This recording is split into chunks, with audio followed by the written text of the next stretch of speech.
الرحمن الرحيم maanta waxaan ka bilaabeynaa ciwaanka ah the importance of studying biology muhiimadda uu leeyahay in la barto maadada biology layligaas kore maalin hore ayaan casharadii soo dhignay ayaa leh layligaas kore waa 3 su'aal insha Allah layligaas laga shaqeeyo waxaan ka bilaabi doonaa marka ciwaankeena ah the importance of studying biology in la barto maadada biology muhiimadda ay leedahay the studying of biology barashada maadada biology-ga is very important aad ay muhiim u tahay the knowledge aqoonta acquired from this study maadadan barashadeeda laga helaya can benefit faa'iido waxay u yeelan kartaa an individual qof kasta in many ways dhowr hab ay ugu yeelan kartaa the study of biology barashada biology is important waa muhiim in that the following types marka loo fiiriyo nooc waxyaabahan soo socda typeskan soo socda marka loo fiiriyo number 1 it helps us waxay naga caawinaysaa now inaan ogaano ourselves is better waxa nolosheena u wanaagsan it helps us waxay naga caawinaysaa now inaan barano ama ogaano ourselves is better waxa nolosheena u wanaagsan in biology maadada biology-ga we learn waxaan ku baranaynaa what our bodies waxa jirkeena another living organism iyo noolaha kale jirka noolaha kaleba are made up of ay ka samaysan yihiin and this leads us taas waxay noo horseedaysaa to remember inaan xusuusano the greatness of Allah winaashada ilaahay inaan xusuusano Allah says ilaahay subxaanahu wa ta'ala wuxuu leeyahay in suurat Dhariyat wuxuu ku leeyahay wa fi anfusikum afala tubsiruna insaanu miyaadan naftiina arkaynin qodobka labaad waxaan leenahay the knowledge aqoonta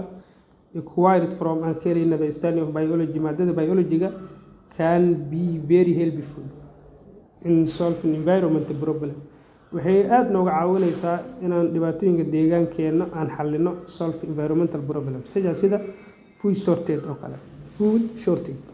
yani cuntadii oo yaraato oo kale poor health service adeega caafimaadka oo yaraado oo kale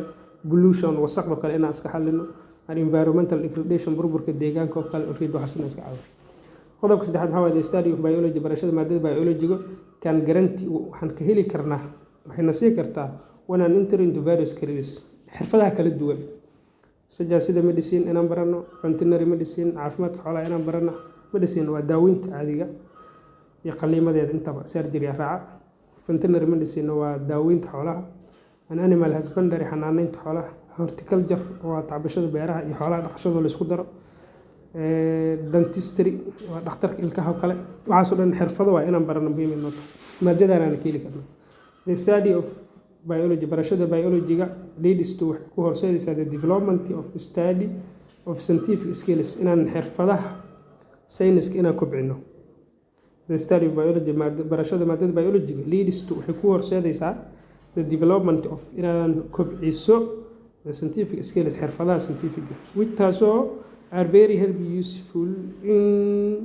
life nolosha aad loo isticmaalo which are very useful in life taasoo nolosha aad loo isticmaalo this include kuwani waxaa ka mid ah xirfadahan this include the skill xirfadaha waxaa ka mid ah of sorting indhaynta oo kale identifying caddaynta oo kale recording wax nood garaynta oo kale in record la sameeyo wax la xareeyo wax meel la dhigo ama la kood gareeyo classifying in wax la kala saaro measuring in wax la cabiro analyzing in wax la falanqeeyo and evaluating iyo in wax la qiimeeyo these skills xirfadahan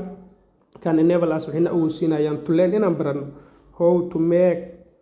informed choices sida loo doorto waxa la yiraahdaa waxyaabaha qaabaysan yani go'aan sax inaad qaadato and lead waxayna ku horseedaysaa in improve life inaad noloshaada kor u qaado ay ku horseedaysaa